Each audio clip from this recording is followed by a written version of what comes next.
Hello everybody, here we are on a Saturday afternoon, sun shining, and I'm sitting here because I haven't got any energy in my legs today.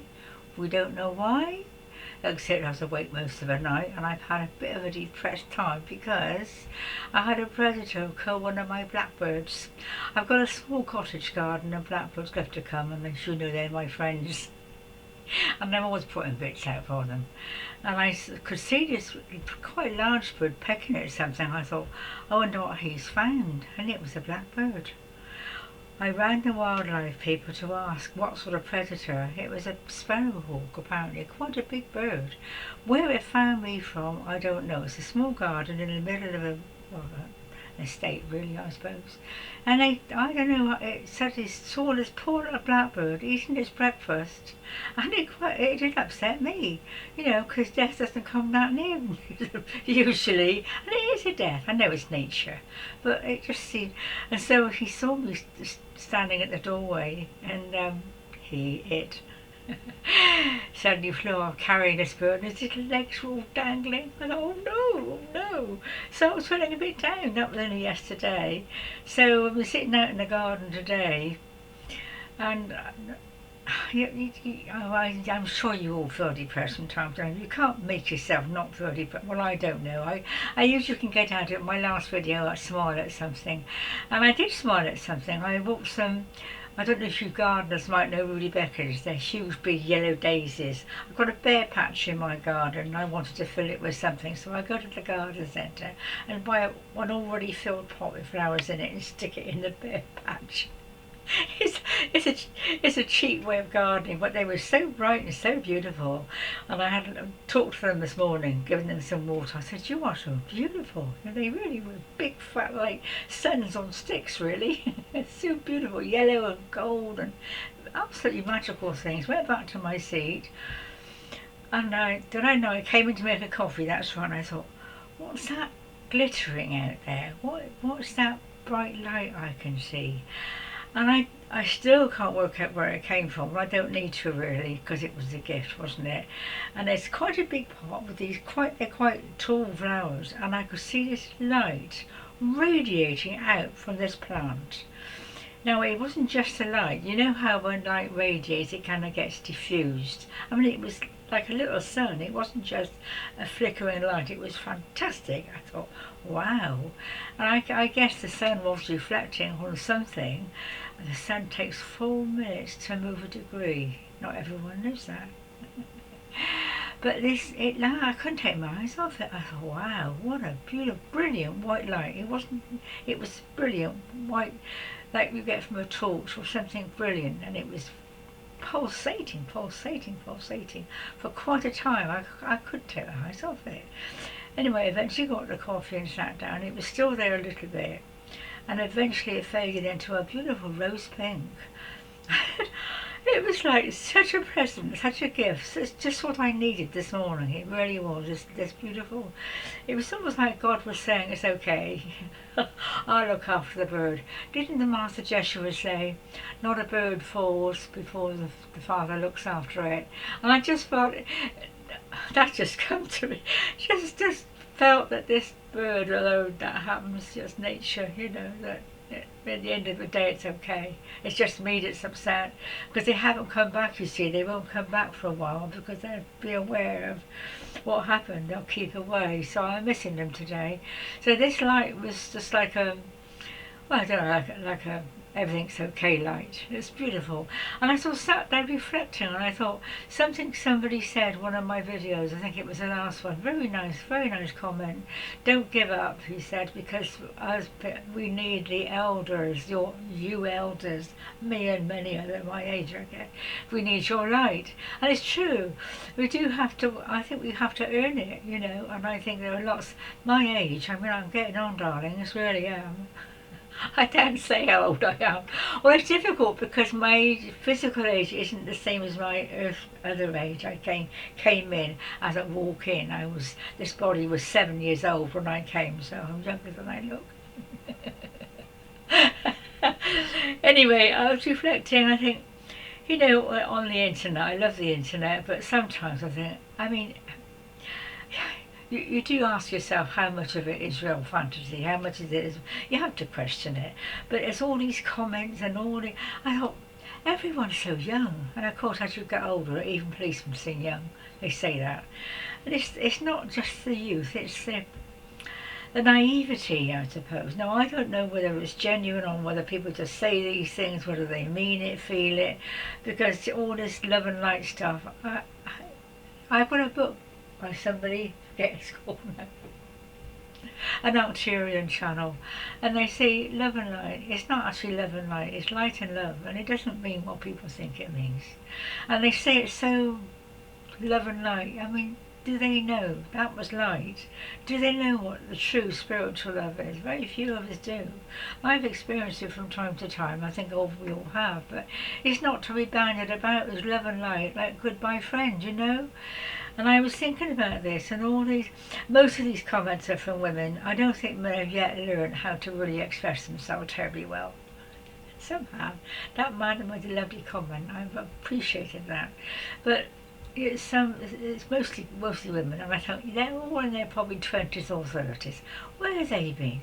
And this is not a judgment, it's just me rounding off, you know, and me as an old lady sitting there, you know, and thinking, well, if you knew what I've been through, and we all have been through stuff, but I've had a lot longer at it than any of you. Started off during the war years, there you go, as a hint, hint, hint. I mean, the war years, people dying all over the place, no home, nothing, no food. I mean, I have to do a video on that one day, because it was a nightmare. It's a wonder if any of us survived, especially children, you know, it was a nightmare. You lost people you loved, you lost your home, there was nothing to eat, no food, no clothes. I thought, not many people have been through that I see on the internet, love and light, you know.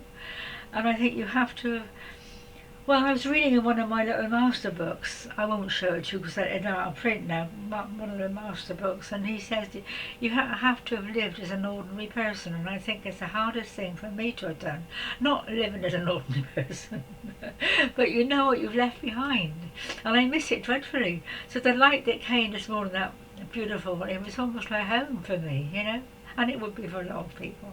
So when I say these things, I'm not excluding, it's just me, you know, sounding off my little thoughts, because I think they might cheer somebody else up. I'm just going to check the time dial, so you know I get carried away. So that was it, and I was reflecting about, I suppose it's not really a jealousy, it's a kind of an awareness. I think I've reached the point. Apparently you do faith, love, and then awareness.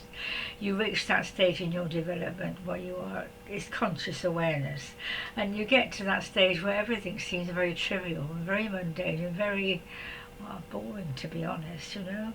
And I don't mean that to sound arrogant, but I see all these people, I think, well, yes, they're lucky in a way, but they've not really experienced life. I'm not, you know, she's just this love and light and everything, you know, it's the modern way of living. And my daughter, not that again, it's the way, you know, they have everything. When she got married, she had everything, cooker there.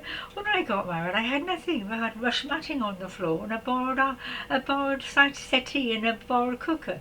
You know, people don't live like that now. They have everything they want. It's a very materialistic word, and it's so different to what I've experienced, you know.